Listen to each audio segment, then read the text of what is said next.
welcome to the Comic Book Show. This is our third show, and after the disaster of last week's show, I'm surprised we're here this week. We're coming to you live from downtown Newcastle, Indiana at Emily's Bookstore. This is Emily, I'm Chris, and we're here this week to tell you, just like we always do, about what's the best and the worst in comics and pop culture. And I gotta tell you this week, after the disaster we had last week with Professor Larfleeze. I wish you'd say his name backwards and just go back to the fifth dimension. Man, that guy's worse than Miss Yick-Fiddlick and Batmite combined. I don't know where this guy came from. But anyway, guys and gals, I gotta tell you, this week is just, it's been bad. So, and you're really gonna freak when I show you what comic book I feel like is the best one.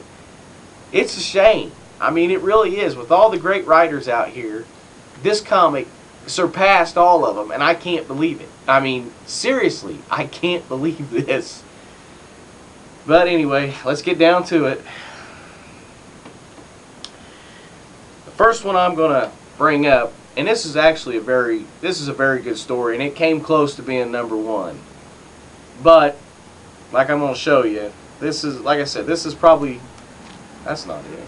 Wrong book. Whoa, there it is. I think it's 7.5. Anyway, the book that almost became the best book this week, Aquaman. Now I know a lot of you are out there saying, Aquaman? Well, he just talks to fish. No, and I mean, how many people was on Big Bang Theory where those guys were making fun of him, Sheldon and all of them? Nobody wanted to go as Aquaman. I don't understand it. Aquaman's cool, and especially this Aquaman. Jeff Johns has invested a lot of time, and you know, last week I kind of ragged on Jeff because he was doing the whole Shazam and Justice League thing.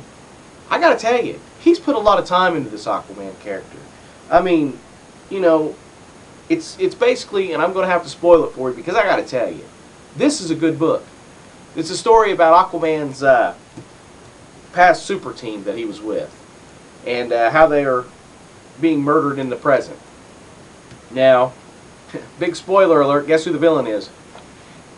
Well, there's only one villain I ever associate with them, and that would be Black Manta. Oh man, right on the nose. How did anybody guess that? Anyway, the black man in the book kind of reminds me, I mean, I hate to say this, the artwork's great in it, but just the Black Manta looks like some big-headed baby or something. I don't know, it just looks weird. I like him from the Legion of Doom. When he was on the Challenge of the Super Friends, he was cool looking. When Alex Toth designed him, he looked good. Looked just like Nick Carty had done him in, I think it was Aquaman 36 back in 66, 67. This looked great. But this one, but anyway, you know, there's a lot of emotional involvement in this story, especially with Aquaman's dad, or father, you know, his funeral. The man that finds out that Aquaman is really not really a land bear or land person. Finds out he's from Atlantis. I don't know how. You know, anyway. 52 strikes again. Yeah. Like I said, the book is nicely crafted. The art, both of them are just it's just done very nice. I mean, I can't go on. You know, I can't tell you how much this book has improved over the years. You know, the best Aquaman stories that I remember was by Sean McLaughlin, was it Dvorak, and I think Hooper was the guys that was doing it back in the 90s. Great Kevin Maguire covers. Just a good storyline. Everything about it was just good, and it made Aquaman a little bit better. Basically, the man, all he did was run around, talk to fish, and, you know, look for, you know, stay in the ocean. Kind of a boring character.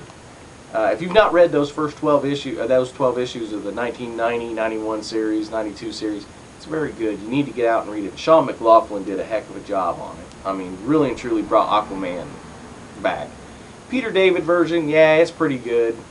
You know, I enjoy it, but it was a lot of angst and, you know, a bearded Aquaman with a hook running around. All I could think of was Captain Hook and Peter Pan, and it was okay. But it, you know, it just didn't do nothing for me.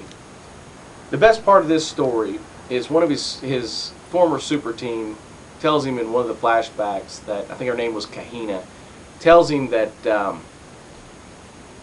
he's going to find happiness when he asks her if he's ever going to find Black Manta. You know, this is one of the most tragic characters in comics. He loses his son, loses his wife, loses his kingdom, loses I mean, Aquaman was just tragic. And, you know, to see that, I think that's great. Because, you know, like I said, Jeff Johns really has invested a lot of time into Aquaman. Just like he did with Hawkman. He put a lot of time into Hawkman because Hawkman, as a few people, guys and gals don't know, Hawkman was radioactive for a long time. Nobody would touch him. Not one comic writer would touch Hawkman. And it took Jeff Johns to bring him back. Because he was great. And he was a great character. And Aquaman's a great character. You know. So anyway, moving on. This is your second best comic of the week. Do you have what's first? Well, I got to talk about the Batman: The Dark Knight number 8. I don't have it. Somebody just bought it from me. Like I said, with the story's good. I mean, it has nothing to do with the Court of Owls. The art's, you know, like I said last week, I think I said 70% of all DC titles have really good artwork. Well, this one is good. I mean, I wouldn't say that it's the greatest ever, but you know, it looks like the guy's pretty lazy. I think it's Ed Benish, B-E-N-E-S. It just seems pretty lazy. I mean, it looks like he's just letting the colorist go in there and just do the coloring and the backgrounds. I mean, there's hardly any backgrounds or anything. It's just boring looking. And if it wasn't for the coloring, there would be nothing to it. But what I really liked about this story, and I got to spoil it for you, and I'm sorry, but there's a part in it where Jim Gordon, who I find is the most interesting character in the whole book, goes to a psychiatrist. The psychiatrist asked Jim Gordon, she says, you know, basically asks what's going on. Well, Jim Gordon says, and I like this, and I like this for one reason, and I think it's just awesome. He states, my daughter's in and out of a wheelchair, and I don't even have time to worry about it. So what does that mean? Does that mean that the killing joke did happen? Does it mean that something just happened to her? Was she Oracle? I mean, you know, according to DC, the Batman continuity wasn't messed with, just like Green Lanterns. But yet, we're missing so much stuff. I don't understand this. See, this is the bad part about when you get into continuity, and you get into the continuity of these characters that's been around for so long. You can't do it with this guy. You can't do it. And you know, it's a good book. Don't get me wrong. It's a good book, and like I've stated twice now, I'm not a big Batman fan, but yet, like I said, the art is just lazy. I mean, it's just, you know, and they have Tweedledee and Tweedledum in there. One panel they look like giants, the next panel they're midgets. I mean, you know, come on now, you got to get this right. There's no if and in betweens on this. And unfortunately, the White Rabbit's shown on there, but yet we don't see her. You know, and the Mad Hatter, the Jarvis Tetch Mad Hatter, not the 1960. I'm not sure. I guess it's the 40s version. I'm not sure.